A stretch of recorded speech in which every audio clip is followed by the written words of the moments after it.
Bismillahirrahmanirrahim. Assalamualaikum warahmatullahi wabarakatuh. Alhamdulillah, wassalatu wassalamu ala rasulillah wa ala alihi wa sahbihi wa mawalah. Jemaah yang dimuliakan oleh Allah Subhanahu wa ta'ala, pernahkah kita mendengar ada orang yang membagikan harta warisan semasa hidupnya? Pernahkah kita mendengar ada orang yang membagi-bagikan harta semasa hidupnya lalu dikatakan itu adalah pembagian harta warisannya? Tentu kalau kita ada mendengar hal seperti itu, ada kekeliruan yang perlu kita pertegas, yang perlu kita luruskan, jemaah yang dimuliakan oleh Allah Subhanahu wa taala. Adapun ketika kita ingin mengatakan permasalahan harta warisan, tentu harus mencakup rukun-rukunnya. Adapun rukun warisan itu, yang pertama ada pewaris, ada ahli waris, dan ada harta yang ditinggalkan. Dan syarat pewaris harus meninggal dunia. Maka kalau kita ingin mengatakan bahwasanya ingin membagikan harta warisan, tentu harus ada yang meninggal. Lalu bagaimana ketika ada orang yang membagi-bagikan harta semasa hidupnya? Tentu ini bukan masalah warisan. Ini adalah masalah hibah, pemberian orang tua kepada anak-anak. Dan apakah pemberian orang tua kepada anaknya diperkenankan di dalam Islam? Tentu dalam hal ini ada beberapa syarat ya, agar hibah itu diperbolehkan di dalam syariat Islam, khususnya hibah orang tua terhadap anak.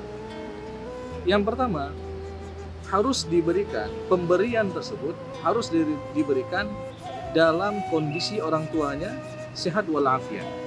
Maknanya apa? Tidak boleh diberikan dalam keadaan sakit menjelang kematian, karena ketika dia memberikan pemberian semasa sakit menjelang kematian, itu dianggap sebagai wasiat, dan wasiat tidak diperkenankan diberikan untuk para ahli waris, sebagaimana Rasulullah mengatakan la wasiyata diwarisin. Kemudian yang kedua, jemaah yang dimuliakan oleh Allah Subhanahu wa taala, syarat hibah diperkenankan untuk diberikan kepada anak-anaknya adalah harus ada at-taqabud, serah terima ya. Maknanya apa? Ketika sudah sempurna akad hibah, terjadi pemindahan hak milik dari si pemberi hibah kepada si penerima hibah. Kemudian syarat yang ketiga, jemaah yang muliakan oleh Allah Subhanahu wa taala, di antara hal yang diperbolehkan hibah ataupun syarat-syarat hibah diperkenankan untuk diberikan kepada anaknya adalah harus berlaku adil terhadap anak-anak. Dan ini pernah terjadi di masa Rasulullah SAW ketika salah seorang sahabat Rasulullah, Nu'man ibnu Bashir, memberikan pemberian kepada anaknya. Lalu istrinya tidak ridha atas pemberian ini sampai Rasulullah jadi saksi atas pemberian tersebut. Sehingga berjumpa dengan Rasulullah SAW, lalu Nu'man ibnu Bashir bertanya, "Ya Rasulullah, sesungguhnya saya telah memberikan pemberian kepada salah seorang daripada anak saya. Lalu istri saya tidak ridha sampai pemberian ini engkau ridhai ya Rasulullah.